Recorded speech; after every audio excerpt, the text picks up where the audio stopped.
ಟಿವಿ24 ಕನ್ನಡ ನ್ಯೂಸ್ಗೆ ಸ್ವಾಗತ. ಬೆಳಗಾವಿ ಲೋಕಸಭಾ ಕ್ಷೇತ್ರದಿಂದ ಇಂದು ಮಹಾರಾಷ್ಟ್ರ ಏಕೀಕರಣ ಸಮಿತಿ ಅಭ್ಯರ್ಥಿ ನಾಮಪತ್ರ ಸಲ್ಲಿಸಿದ್ದಾರೆ. ಇದಕ್ಕೂ ಮುನ್ನ ನಡೆದ ರ್ಯಾಲಿಯಲ್ಲಿ ಎಂಇಎಸ್ ಕಾರ್ಯಕರ್ತರು ಆಕ್ಷೇಪಾರ್ಹ ಘೋಷಣೆ ಕೂಗಿದ್ದು ಮತ್ತೆ ಕನ್ನಡಿಗರನ್ನ ಕೆರಳಿಸಿದ್ದಾರೆ. ಎಂಇಎಸ್ ಅಭ್ಯರ್ಥಿ ಮಹಾದೇವ್ ಪಾಟೀಲ್ ನಾಮಪತ್ರ ಸಲ್ಲಿಕೆಯ ಮೆರವಣಿಗೆಯಲ್ಲಿ ಬೆಳಗಾವಿ, ಕಾರವಾರ, ನಿಪ್ಪಾಣಿ, ಬೀದರ್, ಬಾಲ್ಕಿ, ಸಂಯುಕ್ತ ಮಹಾರಾಷ್ಟ್ರ ಅಂತ ಘೋಷಣೆ ಕೂಗಿದ್ದಾರೆ. ಬೃಹತ್ ಮೆರವಣಿಗೆ ಮೂಲಕ ಚಕ್ಕಡಿಯಲ್ಲಿ ಜಿಲ್ಲಾಧಿಕಾರಿ ಕಚೇರಿಗೆ ಆಗಮಿಸಿದ महादेव पाटील चुनावणा अधिकारी नितेश पाटील ಅವರಿಗೆ उमेदवारी सಲ್ಲಿಸಿದ್ದಾರೆ.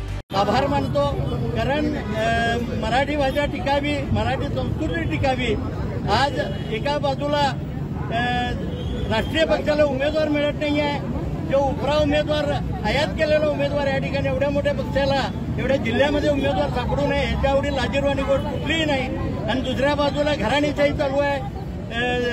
उमेदवाराची ना अनुभव ना येत घराणेशाहीच्या माध्यमातून एका राष्ट्रीय पक्षाला उमेदवारी मिळाली.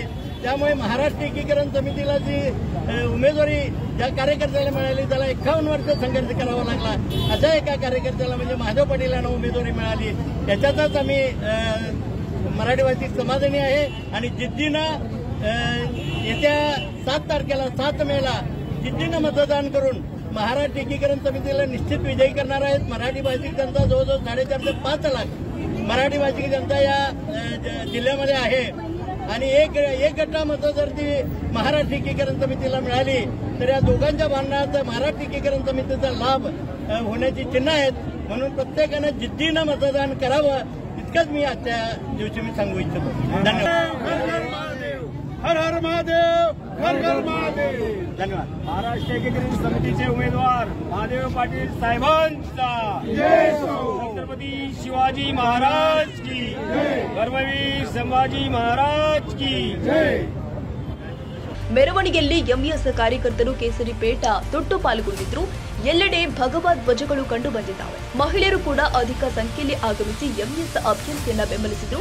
2021ರಲ್ಲಿ ನಡೆದ ಬೆಳಗಾವಿ ಲೋಕಸಭೆಗೆ ನಡೆದ ಉಪಚುನಾವಣೆಯಲ್ಲಿ ಎಂಇಎಸ್ ಅಭ್ಯರ್ಥಿ 1.20 ಲಕ್ಷಕ್ಕೂ ಅಧಿಕ ಮತವನ್ನು ಪಡೆಸಿದ್ರು.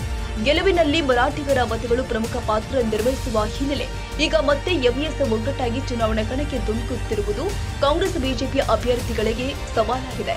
2 ರಾಷ್ಟ್ರೀಯ ಪಕ್ಷಗಳಿಗೂ ಮತ ವಿಭಜನೆಯ ಭೀತಿ ಶುರುವಾಗಿದೆ. ತಾಜಾ ಸುದ್ದಿಗಾಗಿ ಟಿವಿ24 ನ್ಯೂಸ್ಗೆ ಸಬ್ಸ್ಕ್ರೈಬ್ ಮಾಡಿ ಮತ್ತು ಬೆಲ್ ಐಕಾನ್ ಒತ್ತಿ ತಪ್ಪದೇ ಲಿಂಕ್ ಶೇರ್ ಮಾಡಿ.